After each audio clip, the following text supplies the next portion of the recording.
সম্মানিত সুধী, আসসালামু আলাইকুম। আশা করি আপনারা সকলেই ভালো আছেন। দেশের যে পরিস্থিতি আর এই পরিস্থিতিতে বাংলাদেশ যে অবস্থার মধ্য দিয়ে যাচ্ছে সেটা বাংলাদেশের জন্য খুবই হতাশাজনক। এটা এই কারণে বললাম যে আগামীকালকে 17 তারিখ, আজকে যখন আমি এই ভিডিওটি করছি তখন 16 তারিখ অক্টোবর মাসের, আর আগামীকালকে 17 তারিখ। আগামীকালকে বাংলাদেশের অন্তর্বর্তীকালীন সরকার জুলাই সনদে রাজনৈতিক দলগুলোর স্বাক্ষর নেবে। সেখানে জুলাই সনদে কি কি বিষয়ে আছে, কোন কোন জায়গায় ঐক্যমত হয়েছে, সেটা এখন পর্যন্ত অন্তর্বর্তীকালীন সরকার বাংলাদেশের মানুষের সামনে পরিষ্কার করেনি যে জুলাই সনদে কি কি থাকছে এবং সেই ঐক্যমতের জায়গাগুলো কি। আমরা মূলত বাংলাদেশকে একটি দুর্নীতিমুক্ত বাংলাদেশ হিসেবে দেখতে চেয়েছি, একটি বৈষম্যহীন বাংলাদেশ হিসেবে দেখতে চেয়েছি, একটা মানবিক বাংলাদেশ হিসেবে দেখতে চেয়েছি, যেখানে ঘুষ, অনিয়ম, দুর্নীতি থাকবে না, ন্যায় বিচার প্রতিষ্ঠিত হবে, সুশাসন নিশ্চিত হবে এবং নাগরিক অধিকার পরিপূর্ণতা পাবে। এরকম একটা বাংলাদেশ আমাদের স্বপ্ন ছিল। কিন্তু আমরা কিছুটা হতাশ এবং উদ্বিগ্ন এই কারণে যে এই সংস্কার কমিশন যে বাংলাদেশের সংস্কারগুলো আনলো বা জুলাই সনদ হিসেবে যে সংস্কারগুলোকে অনিবার্য হিসেবে লিপিবদ্ধ করতে যাচ্ছে, সেখানে আদৌ কি দুর্নীতি বিরোধী বা দুর্নীতিমুক্ত রাষ্ট্র গঠনের জন্য যে উপাদানগুলো দরকার, যে রসদ দরকার, যে যৌক্তিক দুর্নীতির বিরুদ্ধে পদক্ষেপ দরকার, আদৌ কি সেই পদক্ষেপগুলো রয়েছে কিনা সেই প্রশ্নটা তুলতে চাই। বিশেষ করে আগামীর বাংলাদেশে বিভিন্ন সরকারি দফতরগুলোতে গেলে ঘুষ লাগবে না, তার কি কোনো নিশ্চয়তা এই জুলাই সনদ দিবে কিনা। আর মূলত সচিবালয় থেকে শুরু করে, মন্ত্রণালয় থেকে শুরু করে, ভূমি অফিস পর্যন্ত, ভূমি অফিস থেকে শুরু করে সবচেয়ে নিম্ন স্তরে যে ইউনিয়ন পরিষদ রয়েছে, থানাগুলো রয়েছে, সেখানে পর্যন্ত বিভিন্ন কাজের জন্য ঘুষ লাগে। সেই ঘুষ প্রথা থেকে বাংলাদেশ বেরিয়ে আসতে পারবে কিনা এবং এখানে বাংলাদেশের যখন যে ক্ষমতায় আসে তখন সেই দলের সমর্থক গোষ্ঠীরা উপকৃত হয় সরকারিভাবে, কিন্তু অন্য দল বা অন্য মতের মানুষদেরকে খুব একটা প্রাধান্য দেওয়া হয় না, খুব একটা মূল্যায়ন করা হয় না। তো আসলে নাগরিক অধিকার সার্বজনীন হবে কি না, নাগরিক অধিকার নাকি সেই দল মত ভিত্তিক হবে, সেইটারও কোনো সুনির্দিষ্ট সুরাহা এই জুলাই সনদের মধ্যে আছে কিনা। নাগরিক অধিকার নিশ্চিত করার জন্য, মূলত বাংলাদেশের জনগণের সার্বিক কল্যাণের জন্য আসলে কি কি পদক্ষেপ এই জুলাই সনদে নেওয়া হয়েছে সেই জিনিসগুলো আদৌ আমরা জানি না। আরেকটা বিষয় হচ্ছে যে নাকি কোনো দলের এজেন্ডাকে বাস্তবায়ন করার জন্য, নাকি রাষ্ট্র পরিচালনার বিশেষ কোনো সিস্টেম পরিবর্তনের জন্য পিআর করেন আর আগের নিয়মে নির্বাচন করেন। আপনারা আপার হাউস করেন আর লয়ার হাউস করেন।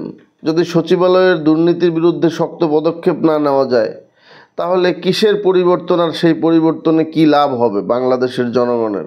যদি আপনারা বাংলাদেশের জনগণের কল্যাণের জন্য কোনো সিদ্ধান্ত নিয়ে থাকেন, যদি বাংলাদেশের নাগরিকদের সার্বিক কল্যাণের জন্য কোনো পদক্ষেপ নিয়ে থাকেন, তবে সাধুবাদ জানাই। তবে পাশাপাশি এটাও বলতে চাই যে বাংলাদেশে নিবন্ধিত 30টি রাজনৈতিক দলকে বাদ দিয়ে কিছু সংখ্যক রাজনৈতিক দল, যেখানে বাংলাদেশে মোট নিবন্ধিত দলের সংখ্যা প্রায় 51-52টির মতো, সেই 51-52টি নিবন্ধিত দলের মধ্যে 30টি নিবন্ধিত দলকে বাদ রেখে যে জুলাই সনদ স্বাক্ষর হবে, আদৌ সেই জুলাই সনদ পরবর্তীতে গ্রহণযোগ্য থাকবে কিনা তার ব্যাপারেও সন্দেহ বা উদ্বেগ বা চিন্তার জায়গা রয়েছে। তো বিষয়টা হচ্ছে বাংলাদেশের যে চলমান পরিস্থিতি এবং এই পরিস্থিতিতে যে সেনাবাহিনীর মধ্যে যে একটা উদ্বেগ, বাংলাদেশের রাষ্ট্রযন্ত্র আপনারা সকলেই জানেন অনেকাংশেই খুবই নিষ্ক্রিয় হয়ে গেছে। সেখানে যারা সরকারে রয়েছে তাদের মধ্যেও ব্যাপক দুর্নীতির খবর আসতেছে, নানা রকম অনিয়মের খবর আসতেছে।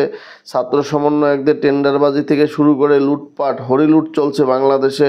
সুতরাং যেখানে বাংলাদেশে যারা পরিবর্তনের জন্য কথা বলে, যারা বৈষম্যহীন বাংলাদেশ গঠনের জন্য আন্দোলন করে আজকে রাষ্ট্র ক্ষমতায় এসেছে, তারা অসীম দুর্নীতির সাথে লিপ্ত হয়ে গেছে। সেক্ষেত্রে এই দুর্নীতিবাজ মানুষটা যে সংস্কার করবে অদূর ভবিষ্যতে, সেই সংস্কার টেকসই হবে কিনা তার কি কোনো নিশ্চয়তা আছে কিনা। তো আসলে আশা রাখতে চাই যে বাংলাদেশে যে সংস্কারগুলো হবে সেটা যেন বাংলাদেশের জনগণের সর্বোচ্চ কল্যাণের বিবেচনায় করা হয়, এবং বিএনপি বাংলাদেশের বৃহৎ রাজনৈতিক দল, তারা এই জুলাই সনদে যে ভূমিকা নিচ্ছে নিবন্ধিত আরও 30টি দল বাদ দিয়ে, সেক্ষেত্রে বিএনপি অদূর ভবিষ্যতে জাতির সামনে প্রশ্নের সম্মুখীন হবে না তার বা কি নিশ্চয়তা রয়েছে।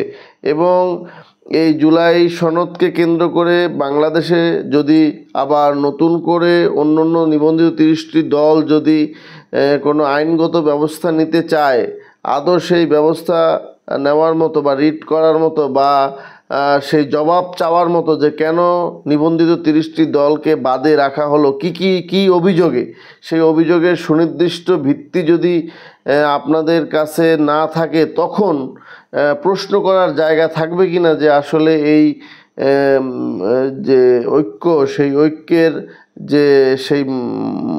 ঐক্যের গ্রহণযোগ্যতা কতটুকু, তার প্রশ্ন অদূর ভবিষ্যতে করা যাবে কিনা, সেই জায়গা থাকবে কিনা। সুতরাং সার্বিক পরিস্থিতি বলে দেয় যে এটা একটা অনিশ্চিত অবস্থা। এখানে যা হচ্ছে তা হচ্ছে দায় সারানো অবস্থা, মানে তাড়াহুড়া। জাতির কল্যাণ আসলে কতটুকু বাস্তবায়িত হচ্ছে আসলে বোধগম্য নয়।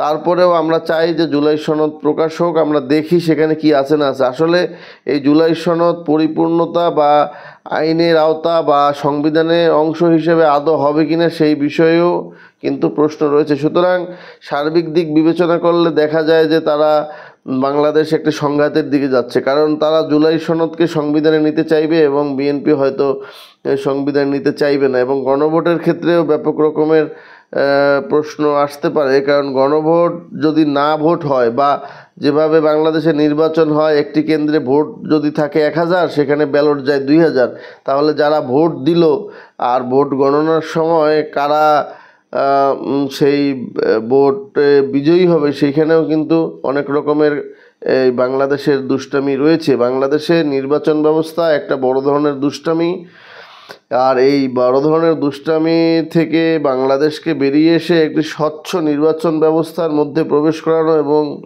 সেই নির্বাচন গ্রহণযোগ্য করাও কিন্তু একটা চ্যালেঞ্জিং বিষয়। তো বাংলাদেশের জনগণ স্বচ্ছতা চায়। আমরা মনে করি নির্বাচন প্রক্রিয়াটাকেই একটা ওপেন করে দেওয়া উচিত, যেখানে সিসি ক্যামেরা থাকবে, যেখানে ভোট দিবে সকল কেন্দ্রে সিসি ক্যামেরা থাকবে, এবং যখন ভোট গণনা করা হবে তখনও সিসি ক্যামেরার মধ্যে থেকেই ভোট গণনা করা হবে, এবং জাতির সামনে সেটাকে টিভিতে মানে সেখানে বড় স্ক্রিনে সেটাকে লাইভ করে দিতে হবে। নয়তো এই সমস্ত নির্বাচন আদৌ গ্রহণযোগ্য হবে কিনা, কারণ বাংলাদেশের মানুষ যেভাবে অনৈতিকতা এবং অনিয়মের সাথে সম্পৃক্ত এবং দুর্নীতি তাদের রন্ধ্রে রন্ধ্রে, সেক্ষেত্রে বাংলাদেশের মানুষকে আর বাংলাদেশের মানুষেরাই বিশ্বাস করে না।